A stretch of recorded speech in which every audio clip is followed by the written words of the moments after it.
സർവമംഗളമാംഗല്യേ ശിവേ സർവാർത്ഥസാധികേ ശരണ്യേ ത്രയംബകേ ഗൗരീ നാരായണി നമോസ്തുതേ. ശങ്കാഹീനം വധാന്ധൻ മഹിഷനിഹനനം ചെയ്തു ദേവാദികൾക്കാതങ്കം തീർത്തൊരു ദുർഗേ ഭവഭയ കഥനാക്രാന്തനാം നന്ദനൻ ഞാൻ. ഭംഗം കൂടാതെ ഭദ്രേ തപപദകമലം ഭക്തിയോടെ ഭജിപ്പൂ. ഭംഗ്യാ വന്നെൻ്റെ മുമ്പേ ഭഗവതി വിലസിയിടെപ്പോഴും സാനുകമ്പേ. ദേവീ ശരണമമ്മേ. സുപ്രഭാതം, ശുഭദിനം.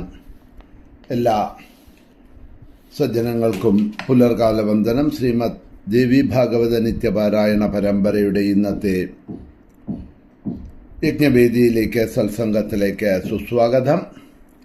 സപ്തമസ്കന്ധത്തിലെ 31 അധ്യായമാണ് നമ്മൾ ഇന്നലെ അവലോകനം ചെയ്ത് സമർപ്പിച്ചത്.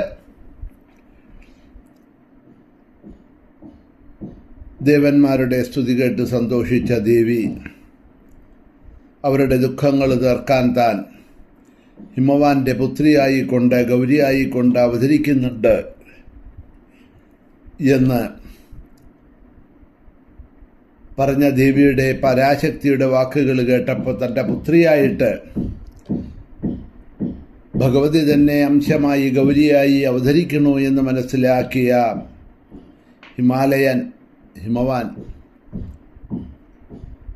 അത്യാദരവോടെ ഭഗവതിയെ തൊഴുതു നമസ്കരിച്ചുകൊണ്ട് ആ ദേവിയുടെ ഭക്തിയോഗവും ജ്ഞാനയോഗവും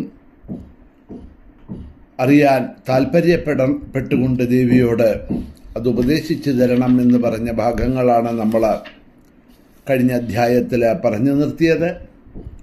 ഹിമവാന്റെ വാക്കുകളെ കേട്ട ദേവി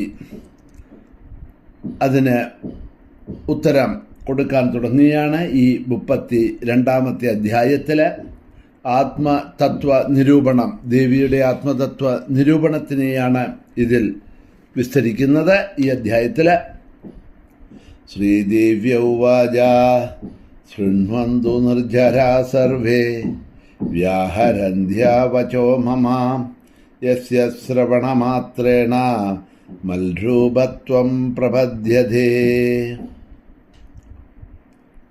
എല്ലാവരോടുമായി കൊണ്ട് ചോദിച്ചത് ഹിമവാനാണെങ്കിലും അവിടെയുള്ള ഹിമവാനോടും മറ്റ് ദേവന്മാരോടും ആയിക്കൊണ്ട് പറയണു, നിങ്ങളെല്ലാവരും ഞാൻ പറയുന്നത് സശ്രദ്ധം ഭക്തിയോടുകൂടി കേട്ടോളൂ. ഇത് സശ്രദ്ധം ഭക്തിയോടുകൂടി കേട്ടിട്ടുണ്ടെങ്കിൽ എൻ്റെ സാരൂപ്യം നിങ്ങൾക്ക് ലഭിക്കും എന്ന് പറഞ്ഞുകൊണ്ട് ഇതാ തുടങ്ങണു. അഹമേവാസപൂർവം തോ തദ്യത്കിഞ്ചന്നഗാധിഭ തദാത്മരൂപം ചിൽ സംവിത് പരബ്രഹ്മൈകനാമകം. ഹിമവാനോട് പറയണു, സൃഷ്ടിക്ക് മുമ്പ് ഞാനല്ലാതെ മറ്റൊന്നും ഉണ്ടായിരുന്നില്ല. അപ്പോൾ എന്നെ ചിത് സ്വരൂപം എന്ന്, പരബ്രഹ്മം എന്നൊക്കെ അറിയപ്പെട്ടിരുന്നു. ചതുശ്ലോകി ഭാഗവതം നമ്മൾ പോകുന്ന സമയത്ത്, ഭാഗവത മഹാപുരാണത്തിലും ബ്രഹ്മാവിനെ ഉപദേശിക്കുന്ന സമയത്ത് ഭഗവാൻ മഹാവിഷ്ണു ബ്രഹ്മാവിനോട് പറയുന്നത് നാരായണൻ അത് തന്നെയാണ്, അഹമേവാസമേവാഗ്രേന അന്യത് സത് അസത്പരം എന്ന്. സൃഷ്ടിക്ക് മുമ്പ് സത്തായിട്ടോ അസത്തായിട്ടോ ഞാനല്ലാതെ കണ്ട് മറ്റൊന്നും തന്നെ ഈ പ്രപഞ്ചത്തിൽ ഉണ്ടായിരുന്നില്ല എന്ന് പറഞ്ഞ അതേ തത്വത്തിനെ ഇവിടെ പറയണു ദേവിയും.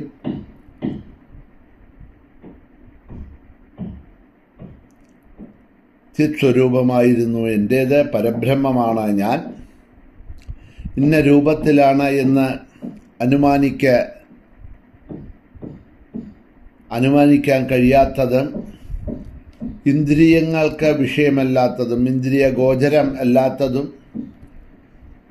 മറ്റൊരു വസ്തുവിനോടും ഉപമിക്കാനാവാത്തതും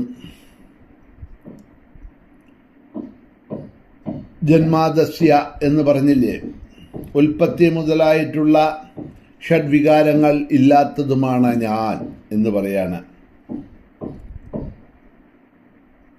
ആ എൻ്റെ സ്വതസിദ്ധ ശക്തിയാണ് മായ എന്നും ഇവിടെ കൂട്ടിച്ചേർക്കുന്നു. അപ്പോൾ ഒന്നിനോടും തുലനം ചെയ്യാൻ കഴിയില്ല, ഉപമിക്കാൻ കഴിയില്ല. എന്തുകൊണ്ട് ഉപമിക്കാൻ കഴിയില്ല എന്ന് പറഞ്ഞിട്ടുണ്ടെങ്കിൽ ആ ദേവിയുടെ ശക്തിയും ആ സത്തായിട്ടുള്ള ഭാവങ്ങളും മറ്റൊന്നിനുമില്ല എന്നുള്ളത് കൊണ്ട് ഉപമിക്കാൻ കഴിയില്ല എന്ന് പറയാം.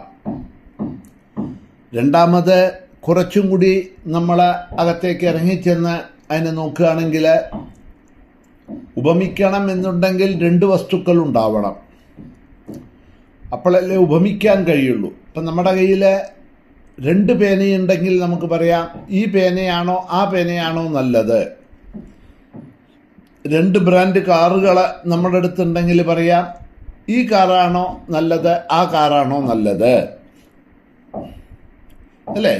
അങ്ങനെ രണ്ട് വസ്തുക്കളുണ്ട് എന്നുണ്ടെങ്കിൽ നമുക്ക് ഇപ്പം രണ്ട് ഡിസൈനിലുള്ള വളകളുണ്ടെങ്കിൽ നമുക്ക് പറയാം ഈ ഡിസൈനാണോ അല്ല മറ്റേ ഡിസൈനാണോ ശ്രേഷ്ഠം നല്ലത് എന്നൊക്കെ.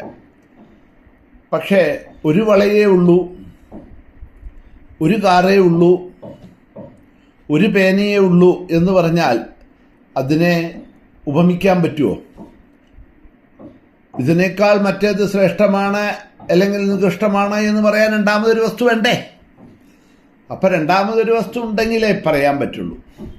അപ്പം അങ്ങനെ രണ്ടാമതൊരു വസ്തു ഇവിടെ ഉണ്ടോ എന്ന് ചോദിച്ചാലില്ല.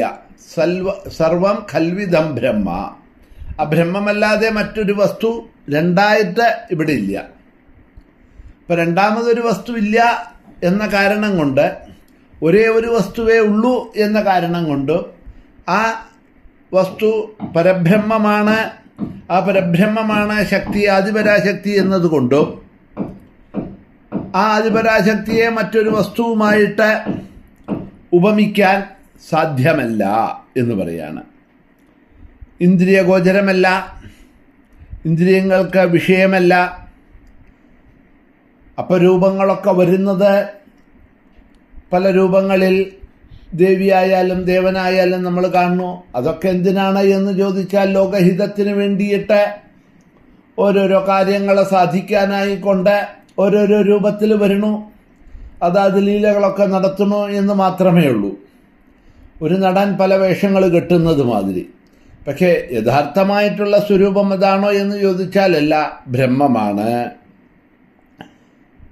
ഷഡ്വികാരങ്ങളില്ലാത്തതാണ്. ജന്മാദി ഷഡ്വികാരങ്ങൾ എന്ന് പറഞ്ഞാൽ ഉൽപ്പത്തി, സ്ഥിതി, വർധന, പരിണാമം, ക്ഷയം, നാശം എന്ന 6 വിധത്തിലുള്ള ഷഡ്വികാരങ്ങൾ ഇല്ലാത്തതും ആണ് ഞാൻ. അങ്ങനെയുള്ള ബ്രഹ്മമായിരിക്കുന്ന ആ പരാശക്തി ഈ പ്രപഞ്ചത്തെ സൃഷ്ടിച്ച് പരിപാലിച്ച് സംഹരിക്കണു. എങ്ങനെയാ ഈ പ്രവൃത്തികളൊക്കെ ചെയ്യണത് എന്ന് ചോദിച്ചാൽ തൻ്റെ ശക്തിയായിട്ടുള്ള മായയെ വെച്ചുകൊണ്ട് ചെയ്യണു. ചതുശ്ലോകി ഭാഗവതത്തിലും അത് തന്നെയാണ് ബ്രഹ്മാവിനോട് ഭഗവാൻ അവിടെയും പറയണത്. മായ, ഈ മായ ആരുടെ അധീനത്തിലാണ് എന്ന് ചോദിച്ചാൽ ദേവിയുടെ അധീനത്തിലാണ്. ആ ദേവിയുടെ ഇഷ്ടാനിഷ്ടങ്ങൾക്കനുസരിച്ച് പറയുന്നതനുസരിച്ച് മായ പ്രവർത്തിക്കുന്നു.